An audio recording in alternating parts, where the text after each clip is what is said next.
guys good?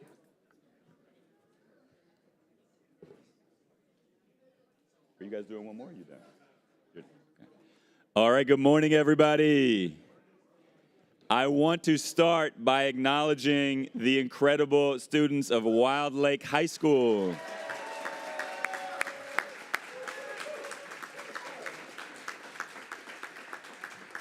You all were really tremendous, and we got a chance, a number of us actually got a chance to visit your high school yesterday, and it is a beautiful, beautiful campus, and thanks for welcoming us into your school and for playing for us this morning. So thank you all so much.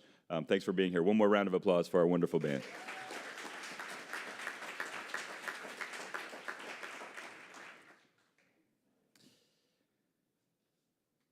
All right. Well, good morning. This day is finally here. We're so excited to welcome everybody into this space. It's great to see all of these faces. We've got folks from California and Rhode Island and Florida and all across the country here for the purpose of coming together and working together on this seemingly intractable problem today. First, I would love, if you are able, for you to stand if you are visiting us from out of state. Stand up if you are visiting us from out of state. Okay, all right. Okay, thank you. And now, stand up if you are visiting us locally. If you are from Baltimore or elsewhere in Maryland, go ahead and stand up so we can see. All right. Okay. Some Maryland pride in the audience. That's fantastic.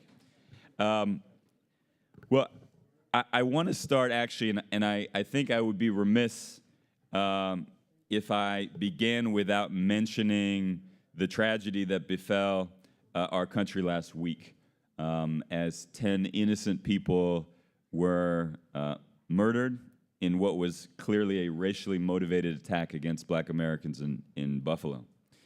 And there are a lot of strands of the themes and things that we'll be talking about today that are wrapped up in that story. But suffice it to say, and no one in this room needs a reminder of this, but racism is alive and well in 2022. I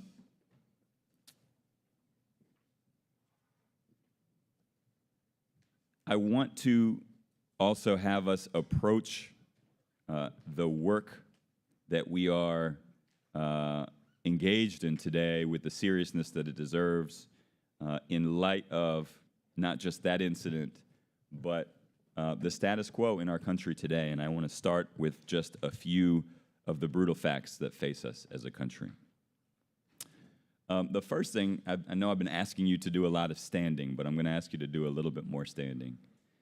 I'm going to ask one person from each table, so just make eye contact. It doesn't matter who it is. Let's have about one person from each table just stand up, and let's visualize that as a room. One person from each table. So figure out who it's going to be. It's taken some tables longer than others to decide who the person is. All right, so this is about 1/5 of the people in this room. You can go ahead and be seated. And I want to start with that, 1 in 5. That is the number of schools in America today with a student body that has almost no white students in it. 1 in 5 schools. Another 1 in 5, we had another 1 in 5 people stand up. That would represent the number of schools in America today that have almost no students of color in them. And this is 2022. Now, I don't think that statistic would be even half as bad if the following were not true. 43.6%, almost half of all Black students in America, attend a high-poverty school. Half of all Black students today attend a high-poverty school. Let's talk about housing. 17% of Latinos, 21% of Black people, 23% of Native Americans live in a high-poverty neighborhood.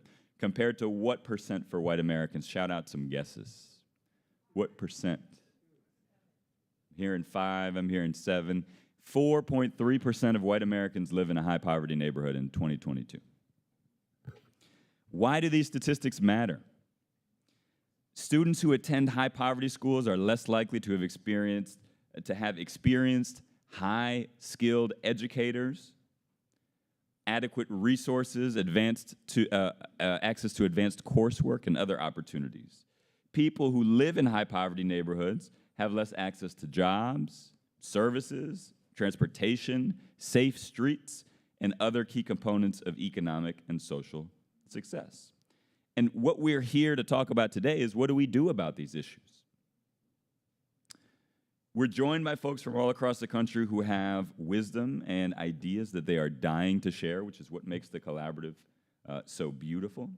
To kick us off, I want to actually start by having us hear from the president of the Century Foundation, which is the think tank that launched the Bridges Collaborative 2 years ago, and that is Mark Zuckerman. And Mark Zuckerman served in the Obama White House as the Deputy Director of the Domestic Policy Council, and prior to that, as the staff director of the House Education and Labor Committee, helping win passage of landmark legislation such as the Affordable Care Act. Mark has been absolutely instrumental in launching the Bridges Collaborative and steadfast in his support of this work. Please help me to welcome Mark Zuckerman.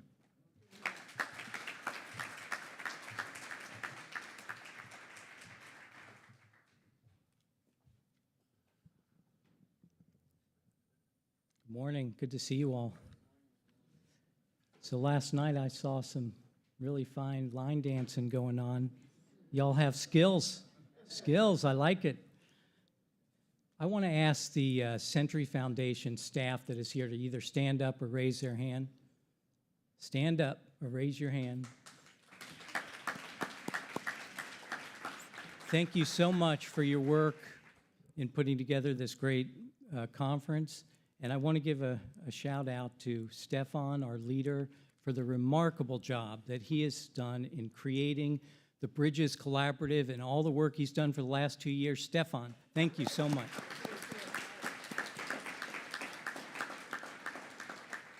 Now, where's the Dade County folks? Where are they sitting? Over there. Okay, I want to give them a shout out because in the elevator yesterday, they treated me like a celebrity because I told them that I was a student in Dade County back in the 70s. North Miami Beach Senior High Chargers, a great school and a great school district, and it's great to see you all here today. You're doing a great job down there, and thank you. It's great to be in Baltimore. I lived here for a number of years earlier in my life, and although this is a national convening, we're bringing you all together from across the country. I want to highlight the fact that we are in Charm City, and over the course of the day, we're going to look forward to learning about what's happening right here in Baltimore and the great dynamic leadership that is going on here. So I look forward to that as well. Now, for decades, the Century Foundation has been focused on this issue of our segregated schools. And I'll tell you, we were working this job when there weren't a lot of allies out in the country. Rick Kahlenberg and his colleagues were writing reports and doing the research, the hard work to build the case that this is the right thing to do. It's the right thing to do for our students in terms of student achievements, and it's the right thing to do to unify the country. That's the work that we're up to today with your help. But we realized that you don't integrate the public schools from a think tank. No. That's why we created the Bridges Collaborative, because we knew this work is local work and local solutions. And we wanted to bring you all together, give you first-class resources to do the hard work that you're doing. And that's what the Bridges Collaborative is about. And I want to announce today that although we created a two-year cohort, we just can't quit you. And we want you to stay as long as it takes to get the job done.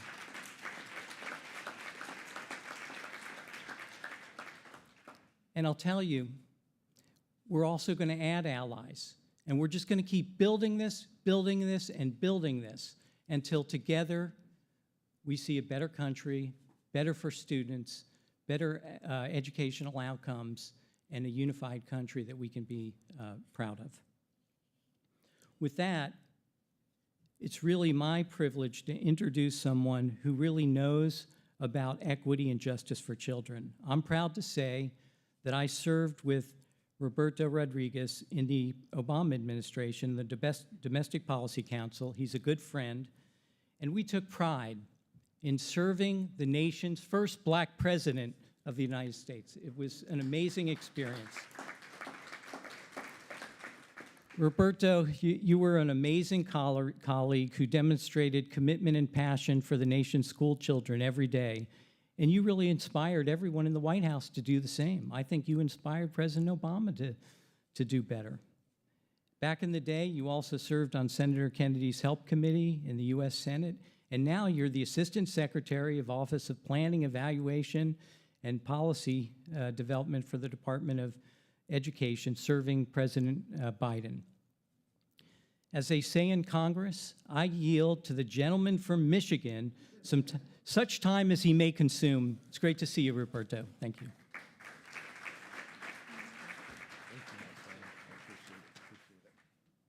Appreciate it. Good morning. I'm so pleased to be with you this morning. Thank you very much.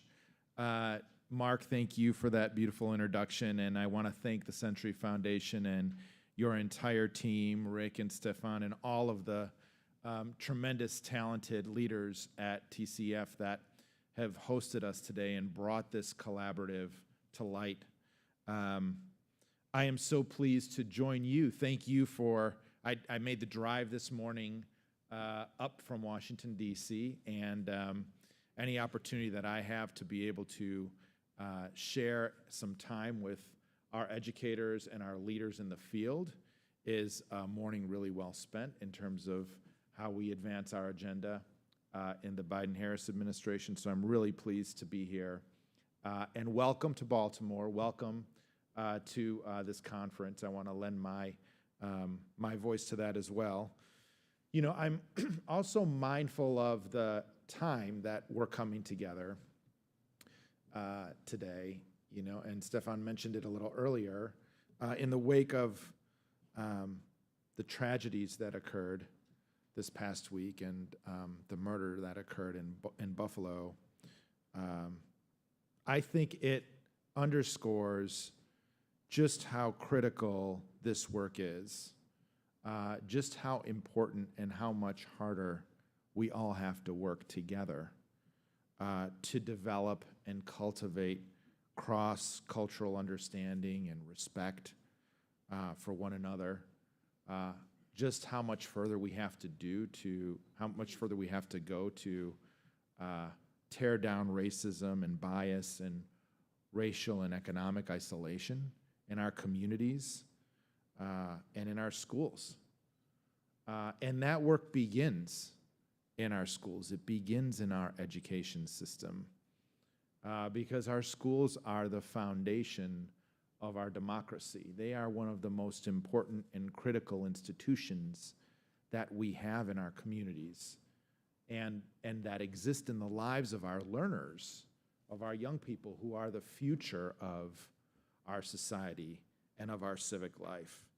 So meaningful school integration is one of the most significant levers that we have collectively as a country to pull, to do this work of ensuring that young people can live and fully contribute and fully benefit from all of American society, can be those engines of opportunity and of success and of mobility for their families, for their communities, their neighborhoods, and can also be those active contributors to civic life and what civic life can look like in our communities, right? It is about shaping that future.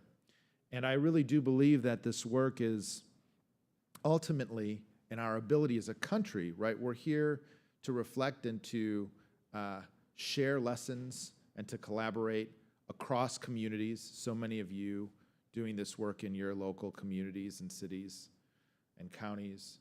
But we're also here to think about what our national aspirations for this work might look like, right? And our ability as a country to prioritize this work around tearing down economic and racial isolation and advancing the promise, right, that we've really strived for so many years, right, behind Brown v. Board and so many other efforts. It is a test of our values as a country, right? It's important work, but it's also a test of who we are and what we want to live up to. You know, do we want to live up to those values of equality and justice and opportunity and pluralism in our country? What our schools look like matters to those values.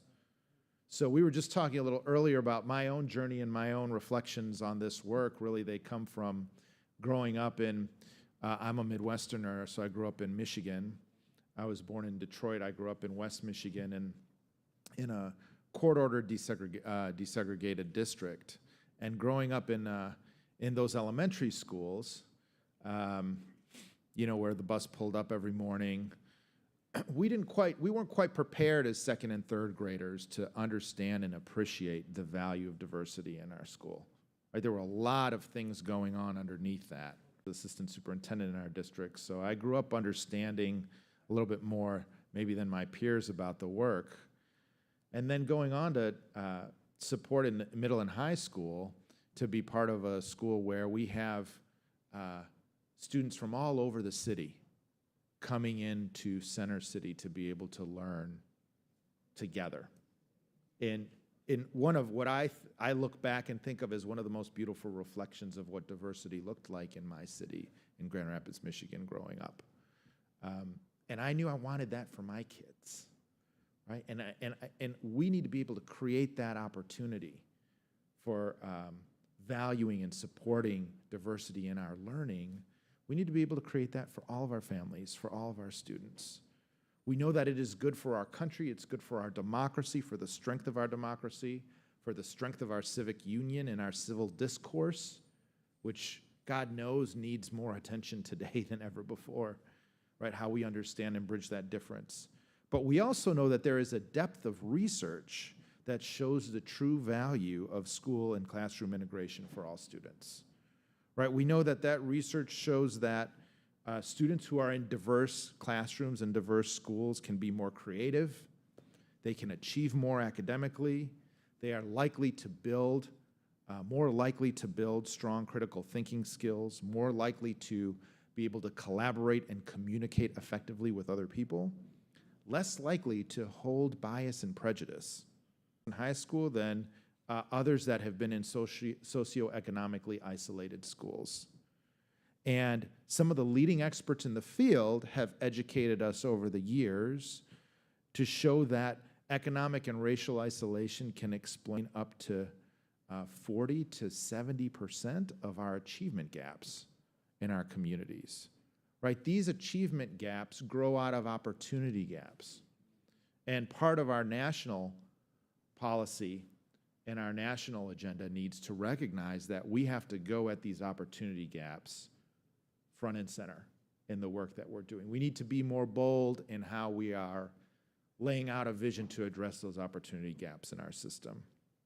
So it's no surprise to any of us that our young people who are educated in integrated schools are more likely to graduate from high school. They're more likely to enroll in college.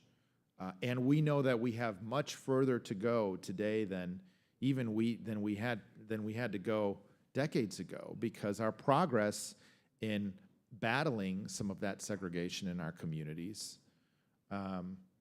post Brown v. Board has been stalled even more. We've fallen, unfortunately, backwards in terms of some of the numbers over the course of the last several decades.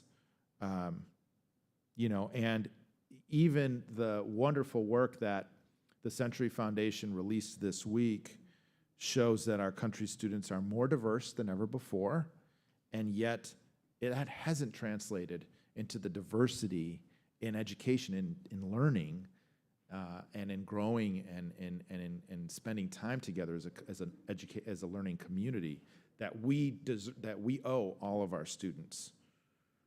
Right? So 1 in 6 students today are spending time in schools where over 90% of students are their same race, right? White students are going to schools that are 90% white.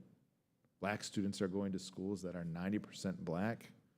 Those trends hold for Latino students, for other students. So this is why our administration is so committed to reversing these trends of the last 42 years, right? Why we are working hard to advance these opportunities for more students, to provide high-quality education, and to support more racially and socioeconomically diverse schools and classrooms. At the department, we're working across our programs toward that effort. We're looking at our enforcement mechanisms across our Office of Civil Rights. We are looking at initiatives that drive to undo the trend that we've seen around resegregation and segregation that's existed for far too long. We're committed to accelerating our progress here. And it needs to transcend, this work needs to transcend at the national level beyond just the Department of Education. We really need a whole of government approach to this, right? So we need a all hands on deck effort, cross-agency, across communities, right? With our colleagues at the Department of Housing and Urban Development, with our colleagues at the Department of Transportation. How can we think about impacts of redlining and exclusionary zoning policies and impacts of transportation policies in ways that don't further isolate our communities by racial and socioeconomic segregation, but rather integrate our students, our communities, our families, our cities. So let me touch on just a few pieces here at the department that we're working forward, leading forward at the Department of Education. We are first doing more to try to secure additional funding at the national level to promote classroom and school diversity, right? And so we've continued to call on Congress for a new $100 million for a Fostering Diverse Schools initiative that could live at the federal level, that could support collaboratives and individual districts and system leaders and schools to do precisely what you are engaged in here, right? It is about moving to document and then address and be more intentional by design on a voluntary basis the opportunity to build more diverse schools, more racial and socioeconomically diverse schools. A lot of the work you are doing is the inspiration behind that work, right? We want to be partners at the local level because that is where this work needs to begin and culminate. But we want to be partners in supporting planning and implementation. We want to be partners in helping to support the assessment and hear the voices of our community and our parents. That is where this work has to be co-created by our parents and by our communities in real ways. And we want to focus national attention on what's possible when we craft our schools more diverse by design from the onset. The second thing I want to mention is the work that we are doing around these opportunity gaps to get more intentional and approach with greater urgency the growth of a well-prepared, well-supported, diverse, and talented workforce. There is no reason why more of our young people of color should not have opportunities to have windows and mirrors into who they are, into their identity, into where they're from, and into who they can become, and the possibilities that lie ahead of them in schools, in their teachers. One of the most important resources we can give our young people today for their future. We can't give them that if we are not more intentionally growing a more diverse and talented workforce. It is unconscionable that over half of our young people in our public education system today are students of color, and yet less than 20% of our teachers are teachers of color. I was just talking about this last week with folks about, as a young Latino male growing up in the Midwest, I shouldn't have to wait until, my junior and senior year in high school to see another Latino male teacher. We have to do better than that. So we are being more intentional about the investments that we need to help grow and support that workforce. This is a critical time because we're coming out of and still emerging from this pandemic. It's been priority 1, 2, and 3 for our administration.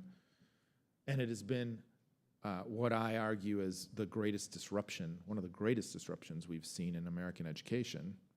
Out of that disruption, we have the opportunity to grow and do things differently. We have the opportunity to re-envision what our education system could look like.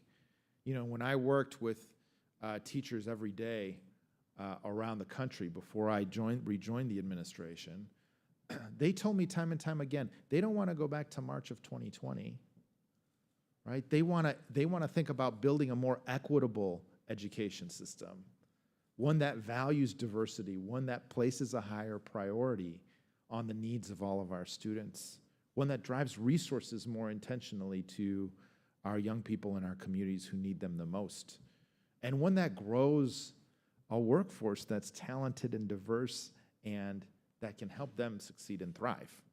So we owe it to our young people to be able to re-envision and build that as part of our work coming out of this pandemic. The third thing I want to mention is the question of resources and how we can be more intentional about driving the resources that we know are needed for our education system to succeed. We are deeply under-investing in education as a country. You know, we have $122 billion in our system right now focused on the recovery effort, right? Focused, thanks to President Biden's leadership on the American Rescue Plan. But the question is, if we're going to be more explicit and more bold about naming and addressing the opportunity gaps in our system, what are the resources we're going to put behind that charge? Right? We've put forth a budget that is historic in its scope around investing in education at the national level, at the federal level. Right? It's a $66 billion budget. And it includes more actively to our schools that need them the most. And we want to work actively with states to establish funding commissions that take a closer look at where those dollars are going and begin to develop plans for how to distribute those dollars more equitably. You know, that budget calls for $140 million for the magnet schools program, right, to help support our students, $25 million over what that program is currently funded at. It includes new investments in preparing and supporting our teachers. It includes more investments in college bridge and college prep programs. So we have an opportunity to embrace that charge. Our budget is one of the most important reflections of priorities at the local level, at the federal level. We need your voices and your help in that effort and in driving this effort forward. You are a tremendous testament to what's possible on a voluntary basis, what we can create together for our young people, for our communities, for our families, and for our neighborhoods. And to the opportunity for every young person to be able to feel safe, respected, to see themselves, and to build those bridges with their peers in their schools. So I want to thank you for all the work that you're doing. Thank you for being here, for being part of that effort. I want to let you know that you have an administration that has your back in this work, and that looks forward, thank you, and that looks forward to working with you and connecting and learning from you in this work as we try to advance this charge together. So thank you so much, and I'll turn it back over to Stefan. Thank you. Have a great conference.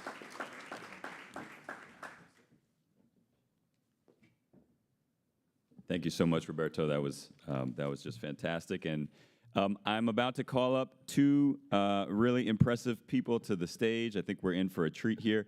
First, I need to just make sure everybody's awake. Okay, so I'm going to do a little bit of a roll call. And if you hear your organization, I want you to make some noise. And I want everyone to make some noise too, but especially if you're from there, let us know where you're sitting. So is Miami-Dade in the house? All right, give it up for everybody give it up for Miami-Dade, okay? Do we have Blackstone Valley Prep from Rhode Island in the house? Okay. Do we have BRHP in the house? For locally, Baltimore, yes, yes, yes. Okay. Who wants to be recognized? Make yourself heard. Brooklyn, is Brooklyn in the house? Okay. Urban Strategies is definitely in the house. Okay. We'll to be continued. We'll continue this in a second. Right now, I want to very briefly, these folks are so impressive that their accolades could take, 10 pages. I'm going to give very brief introductions for both of them, and then I'm going to let you take it away. We've got on stage here Richard Kahlenberg and Maya Wiley.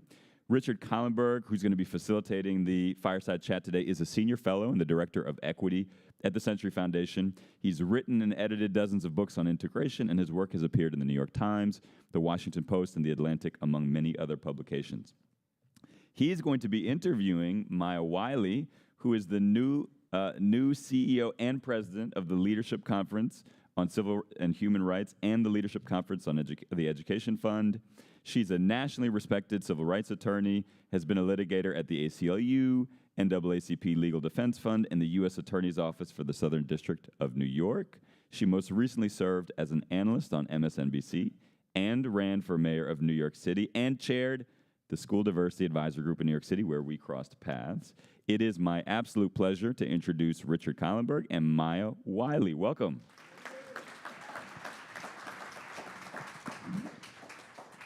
Great. Thanks so much, Stefan. And I want to also acknowledge my good friend Ralph Neese, who is former president of the Leadership Conference on Civil Rights and helped bring Maya with us today.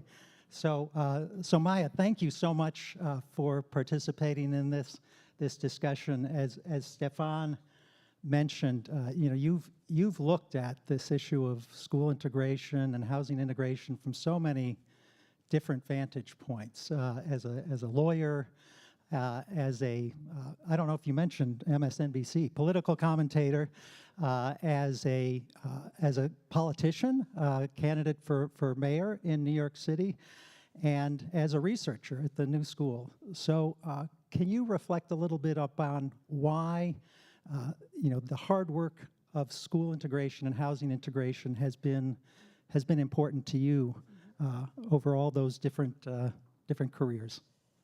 Well, thank you. And first, I just want to thank you all for having me. Stefan, it's great to see you after being in the trenches with you.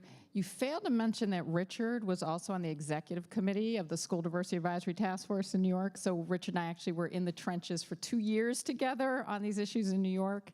And Ralph Neese, who actually was one of the people who taught me how to lobby just yesterday, because I'm only 22. So I want to get personal first, because I think our experiences matter and how we approach these issues. I grew up in Washington, D.C., so not far from here.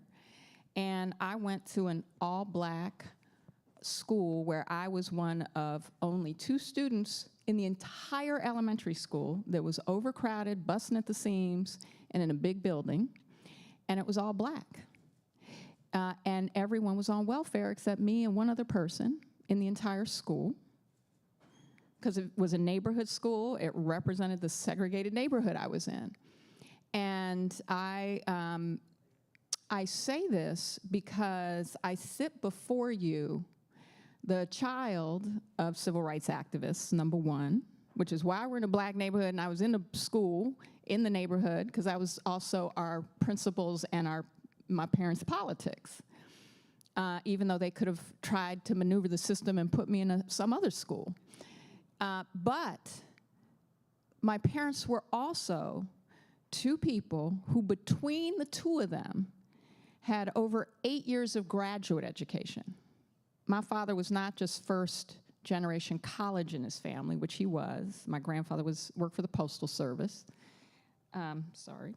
And, you know, my mother also, and he got a PhD. Sorry, I'm trying to turn my phone off. But my point was, I went to school reading ready. I went to school math ready. I went to school having been in one of the best preschool programs because it was experimental, high-performing, when people didn't have preschool. And that wasn't an option for most people before I started kindergarten. And my parents, my mother actually gathered Bank Street books, readers, reading to me before I went to kindergarten, right? So what are you hearing in this story? I had everything that parents are told they're supposed to do for their children in order for their children to excel in school. My parents did everything they were supposed to do. By second grade, I was 2 years behind grade level at the top of my class. And what I knew was my classmates were smart. What I also knew is all the things I had that they didn't, including furniture, by the way. Furniture. So before we're talking about books, before we're talking about whether you had I mean basics. And the other thing I knew, because my best friend in the school wasn't reading at all in second grade, Charlene, who lived around the corner from me, I could tell in second grade, because my brother had learning disabilities, that she needed what my brother was getting. I didn't know what it was called, but I knew she needed what my brother was getting, that my mother could go to a private school for, and that she was not getting. And I say all that because eventually my mother transferred me to a private school because she couldn't figure out even doing everything that parents are told they have to do to make their kids succeed. I wasn't. And we blame parents. We blame parents for their condition. We blame parents for what they don't have. We blame parents for how the system is not equipped, and we also blame parents for the lack of resourcing in the schools and the fact that they're segregated and intentionally, frankly, disconnected from all the opportunity that they're supposed to get. So for me, it was both my parents' work, it was growing up in an activist household, but it was also seeing how even from a personal standpoint, what it feels like to be in a segregated school, what it feels like to have 6 teachers in 1 year in your classroom, what it feels like to go to a school that actually had math in 4th grade and be sitting out in the hallway getting tutored because I couldn't keep up with the math in the classroom, despite all my parents did. So I say all of that because it is personal. It is very real on what we're denying our children, and we could, and will, I'm sure, talk more about why white kids need to be in integrated schools, but I'm just saying this because for me it is personal. Wow. I feel like I should just throw away this stack of cards and ask you open-ended questions. Tell us about your history. Wow, that was very powerful. Thank you. On a pragmatic level, we were talking about earlier about how we're pragmatic progressives. We believe in the progressive values and also want to see change. And you mentioned we were together on the, we call it the SDAG, School Diversity Advisory Group in New York City. We didn't make that name up, so don't blame us. This was Mayor de Blasio's effort, and Maya worked closely with Mayor de Blasio as counsel earlier in her career. And Mayor de Blasio wanted to take some steps on school integration, and he asked this committee to make recommendations. And we did make 2 sets of recommendations, one broadly about setting goals on integration and all the other things that go along, resources and making sure that all students are honored in a school. And then a second set of recommendations, which were more controversial, about reforming gifted and talented programs in New York City to ensure that they were more inclusive. And we made some progress in some areas and less progress in others. So I'm just wondering if you could reflect on that experience and what lessons you might have for our 57 Bridges organizations that are spread across the country and are also struggling with these issues. Well, we don't have enough time for all the lessons learned, but let me boil it down. And you all, I'm not going to tell you anything you don't know, but hopefully the experiences may be helpful in strategy. So one is third rail, right? School integration is a third rail, so much so that we were called the School Diversity Advisory Group. Like even saying the word integration was a third rail. And we should be honest, it was also a third rail for the communities I was focused on. So it's not just a third rail because people who were white were worried about what their kids would lose. It was also Black, Latino, Asian parents worried about how it might harm or affect their children, or if it wasn't that they had given up on the possibility and just wanted more resources for the segregated schools, right? But it wasn't necessarily opposition. It was more, we just don't trust or believe, or that it will be implemented in a way that won't be damaging to us. And all those things were very real, and we were a very diverse advisory group, so we also represented like a lot of these people who are parents, people who are students, as well as academics, educators, people who are educating in the system. The first thing, and this is an important positive lesson, it was really important that we set our table together. And when I say that, I mean knowing we did not agree, knowing we did not trust each other, let alone the administration, knowing that all of these complicated emotions, experiences, history, realities were in the room, and tensions, that we had to start by acknowledging that, right? Not shying away from it. And then we had to start by giving ourselves parameters that were principles. And we called them we named them. Some of them were process principles, transparency. We talked a bit about how we had to find respect and honesty so that we could work through the hard questions, and how we would organize, including making sure everyone, so Richard and I were on the executive, there were 3 co-chairs, and then there was an executive committee. There were 5 of us on the executive committee, including Richard. So we were seen as the power holders who were just going to try to deliver the recommendations the administration wanted. So part of what we were setting the table for is we're not making all the decisions as the executive committee, and so we allowed a co-creation of the process for coming to recommendation. But critical to keeping it on the rails, instead of it going off the rails because of all this disagreement, was to set out principles for our recommendations, not what the recommendations were, but principles within which they had to fit. So key principle was it must advance racial equity. So the outcomes had to be equitable, right? Because that was such a big fear, is who's going to lose and who's going to get harmed and how's it going to harm our kids and is it really going to help us? So the outcomes had to measure, we had to feel confident that we could say the outcomes could be equitable racially. And therefore promoting integration, and we defined integration as a group.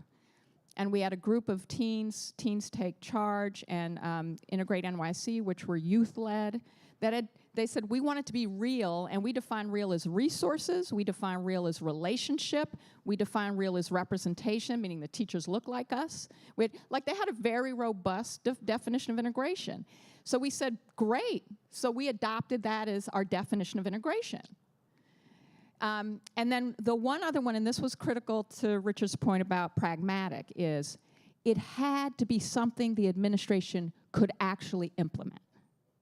Because a big problem when you go through this process is everyone has these big aspirational goals, but it doesn't matter if a government can't implement them. So there was things that city wouldn't have no decision-making power over because it was a state issue. what didn't mean we couldn't talk about it, but just recognizing city can't do it unless state says okay, so therefore that's not a recommendation to the city, right? And so once, those were the three key principles other than the process principles, and they held us to a kind of an accountability so that when we disagreed, we could come to an agreement based on facts, data, and input. And that mattered because it helped us get to yes. It helped us get to a place where we could agree. And so I say that as a positive, and I really strongly recommend it because as a result, we came up with 200 pages of recommendations at this very diverse, and at the end, with a huge amount of trust, even from the AFT. I mean, we couldn't believe we kept them at the table all the way to the end of the process. We lost them only at the very end because of one recommendation. And this is where I'll focus on lessons learned, which was gifted and talented. This is where we lost. By the way, I'm not saying any of this publicly. But the problem was we took the, yes, you're not the public. Maya, yes. you are on. Okay, I'm You are public. being broadcast. Okay, So I am being broadcast. We're not the public. Okay, anyway. My point is the AFT had a principled reason. I'm not trying to but we had disagreement. We just got to a disagreement, but it was about gifted and talented. So we got our framework. The good news is we got our framework and our goals accepted by the administration and adopted. So big success for us and a big success for our approach and our definitions because we wanted to cabinet in whatever you do, these are the goals that should be met in terms of what integration looks like and the city actually meeting concrete numeric goals within a 10-year time frame. The second report was how you get there. And there were lots of good things that everyone could agree on, but my point about gifted and talented is it was such a clear way that kids got tracked, and tracked by race and resources. And for low-income parents who were able to game a kindergarten-based test. Yes, 4-year-olds. Was the folks who could either pool resources or money to pay $2,000 for tutoring and start their kids at 3, and the parents who couldn't. And the other thing is the kindergartens themselves, when you looked at where the kindergarten programs for gifted and talented were geographically largely in white and high-income neighborhoods. So, and there was no reason to do that in the first place, right? So what we said was we should reform gifted and talented. The lesson was the way we communicated it was poor. And it became, and the reason was the gifted and talented isn't a program in New York City. It's a name. It's a label. There's no curricular requirement. There's nothing, there are no standards. So you could have schools doing gifted and talented great. You could have schools doing, and we had parents in their group saying gifted and talented was a disaster in our black neighborhood. Disaster. So our point was, and I'm taking too long, but there's a lot of lessons, but we communicated it poorly because there was not enough baseline of understanding that what we were trying to say is, let's do it well and open it up so all kids get opportunities for real and meaningful gifted and talented. But we don't even have that in place, so that's not taking what exists right now. That's backing up and getting innovative and stopping what we know to just track segregation and disinvest in communities of color and stop doing what we know doesn't work while we actually seed and support experimentation around what might. But that translated into the School Diversity Advisory Group wants to eliminate gifted and talented. So the nuance of our point was lost.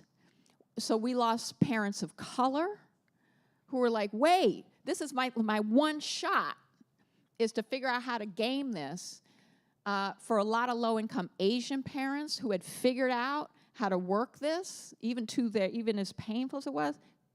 So This was an engagement problem. It was a problem of us communicating poorly and not well and not doing enough to build up a collective understanding with our stakeholders out in the world, parents, students, educators, what we meant. Because I think if we could have done that when I had some other conversations, actually there was a lot of agreement. But it was too scary, it sounded too absolute. And so the current administration just reneged on, because we at least got kindergarten off the table, and the new administration put it all back on. And I think, we had conversations about making clear that the enemy was segregation, not merit. I'll just say you did a masterful job of bringing this whole diverse group together and getting us all to agree on a set of recommendations. And I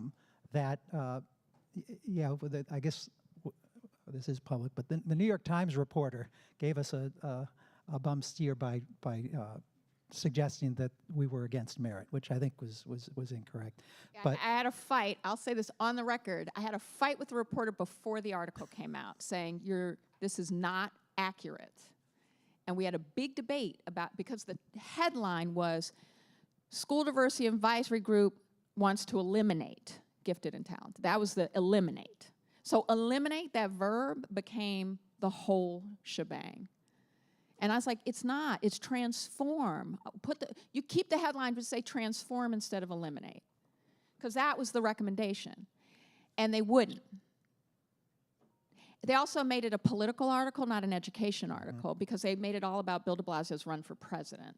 So they even took from us all this space in the article that could have been about education, and they made it about his run, which also then politicized what was an apolitical, nonpartisan set of recommendations. yeah, I think I have time for one more question. Yep. Okay. So Maya, let's look forward at in your new position as president of the Leadership Conference on Civil Rights, which many of you know is a storied organization that has an illustrious history and an umbrella organization that brings together so many groups, so many important groups. What is the role of school integration and housing integration likely to be in your platform?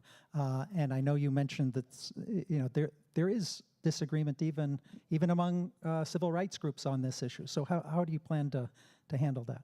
Yeah, so a couple things have happened, obviously, both because of the history of the Leadership Conference that has worked on affirmative action for a long time, a lot, and for obvious reasons in terms of where the court cases have going. A lot of the emphasis has been on higher education and on affirmative action for the Leadership Conference, and rightly so. And we're going to agree to disagree separately on the Harvard case. But I will say that there's also been a long tradition of working on education issues. We have civil rights groups that work on education issues, K through 12, have histories of working on school integration, like my former organization, the Legal Defense Fund, NAACP Legal Defense Fund. I worked on a school deseg case when I was there. But we also have groups, just as I was reflecting about where our parents are, where some of our students are, who don't like the word, don't like the concept, want to focus on more resources to Black and brown schools, and not focus on the makeup of schools. And so there's a real conversation that we need to have, and from my perspective, and I think this was part of our approach with the School Diversity Advisory Group, is we actually set out a vision for education, right? We didn't just set out a vision for integration. Because I think part of the problem is, what are we trying to achieve with it? And so part of what happens is the conversation gets so caught up in this, whatever people think desegregation or integration is, whatever that conjures up from them that has been bad for them, is actually say, what's our vision for good quality education, K through 12 education? What do we need as resources? Because I think really integration, and it was how we defined it in the group, it's actually a synergy of a whole bunch of things. It is not just admissions, right? So it's resources, it's early childhood, it's all, and it's what and how we're doing around supporting high quality education, how we're assessing it. There are all these questions. And we have groups that work on all of these questions. So I think part of it is my agenda is to essentially have a collective conversation about what does quality education mean for us? And that is equitable for us. And then how are we working together on all the components of what achieves that? And that has measurable outcomes, so that our strategy includes it. And for me, yes, it's going to include how we're thinking about our students getting access to housing, because I heard Stefan talking earlier about concentrated poverty. It's a huge part of what we're talking about. It's a huge part of my personal experience was concentrated poverty neighborhood, concentrated poverty school that was racially segregated, right? So we do a lot of work on affirmatively furthering fair housing, and a lot of work on the housing side of it as well. So it's also about how we more strategically bring those two strategies together. Great. Well, thank you so much, Maya. This has been wonderful, and we so appreciate your being with us. Please join me in thanking Maya.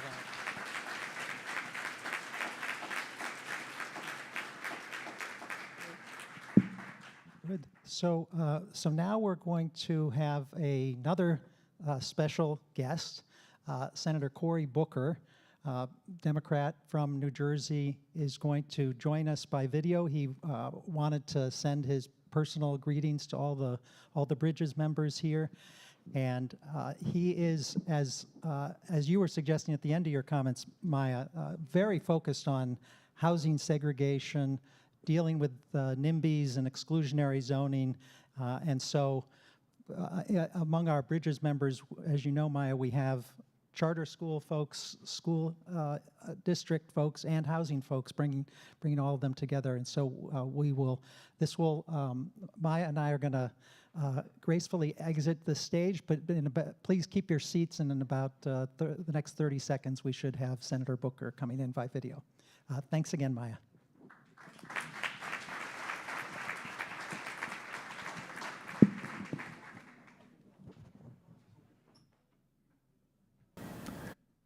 Thank you. This is an honor to really welcome the 57 member organizations in the Bridges Collaborative and for the support of the Century Foundation. This is such an important initiative. The work you do to expand opportunities for youth to attend diverse, integrated, high quality and inclusive schools, and to expand housing integration speaks to me, to some of our nation's highest ideals. And my life story in many ways is grounded on the principles for which you stand. I would not be here tonight if it wasn't for folks like you who laid a foundation for me to become America's 4th black senator ever elected popularly. And I want to tell you, my story, my family story is just that, benefiting from light workers like you. My dad grew up poor in the segregated South. His community rallied around him to give him pathways to higher education, first in his family's history to go to college. And after college, he moved to DC, where he had the luck and fortune to meet and marry my mom. And my mom had the sympathy and charity to marry that man. But I'll tell you what, my parents found opportunity thanks to the activism of others. And when they moved to New Jersey, it was housing activists who were working together to help my family become the first black family ever, overcoming real estate steering and other racist practices, to move into my hometown, Harrington Park, New Jersey. You all are continuing the work of past heroes generations ago that showed the values, showed the way. You all are doing that in your push for expanding opportunity for all, for integration in housing and education, for the values that are America. Here we are, decades since Brown versus Board of Education, and the promise is not fulfilled yet of equal educational opportunity for all. Our nation's youth still attend schools that are separated and unequal. We still have a system that does not connect all the fabric of our nation, all the threads that make for a good life, access to quality food, access to housing, access to education, and more. We know what the research shows. Integrated, diverse schools elevate both academic and long-term outcomes for all students, and they speak to the values of America. We have productive strategies We know we can achieve these goals. From magnet schools to community schools to high quality public charter schools, so many innovators out there showing that if we invest in the strategies that work, we can advance our common goals and make America better. And so in addition to supporting legislation to advance magnet and community schools, I'm proud to have sponsored and led on issues around making sure that educational innovation continues, making sure that we are investing in public education teachers, making sure that we're recruiting diverse teachers and more. I'll tell you what, teachers are responsible for nurturing the greatest natural resource we have, the genius of our children. I want to make sure teachers get the resources they need, have pathways to forgive all their loans, to help them with teacher training, that invest in elevating their salaries and more. I am especially proud, though, to not only work on education issues and lead on many of them, but to work on housing issues as well. Look, housing opportunity, mobility, and equity, you might not have heard of it, but it's my HOME Act. It's a bill that would provide immediate assistance to rent-burdened individuals with monthly tax credits while pushing communities to adopt more inclusive zoning laws by making their surface transportation funding and community block grants contingent upon these changes. Again, we know the way. We've just got to walk the walk. We're in the midst of a national housing crisis. So many American families are being squeezed. So many can't afford a roof over their heads. There isn't a county in America where you can make minimum wage and afford a 2-bedroom apartment. Not anywhere in our country. And so legislation like mine confronts the affordable housing crisis and the lack of units on the supply side. We need to make sure that we are doing what we can to empower families when it comes to housing, helping them economically so that they can do what they do best, what families do best, which is launch the next generation into the stratosphere to go further and farther than we've gone. Remember, this is personal for me. Housing impacts so much. I am here because of advocates for housing and economic opportunity. I am here because of people like you who fought for me. And now we got to pay it forward. And you all are doing that. All children should have great schools, great neighborhoods, great communities, supportive, economically empowered families. There is so much we know that will make us not just the greatest nation in the world, but help us to stay that way and help us to be a light and a beacon to this world as a whole. I believe in us. I believe in you. I believe in your mission and vision. And I want to say thank you, thank you, thank you. Do not give up. Do not be discouraged. Do not let the challenges of our time weigh around you like a burden. Let them inspire you to rise to those challenges and know that our history is a perpetual testimony to overcoming impossible challenges. You all are going to help this nation forward. Don't underestimate the importance of your work. It is vital, national importance. And I'm grateful, and I wish you all the best. Thank you.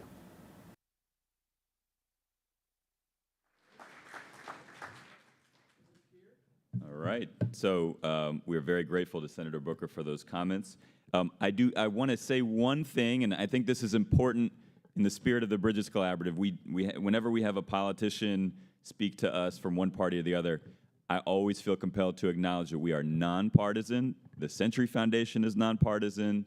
And we named this the Bridges Collaborative because we need a big tent on this issue. I've said from the beginning, we've got people from the charter world in this room, people from the district world in this room, we've got people in housing in this room, and we've always said from the beginning, we need everybody at the table, and when we come together, it's not going to be about the things that separate us, it's about what brings us together, which is addressing the state of segregation in this country. So I just feel compelled to say that because we're a big tent.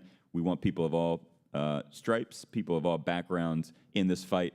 Anything other than that would be contrary to what we're trying to do with our mission. So I wanted to say that. What a fantastic, I was blown away by Maya Wiley, as I think many people in the audience were. What a fantastic opportunity to hear from her.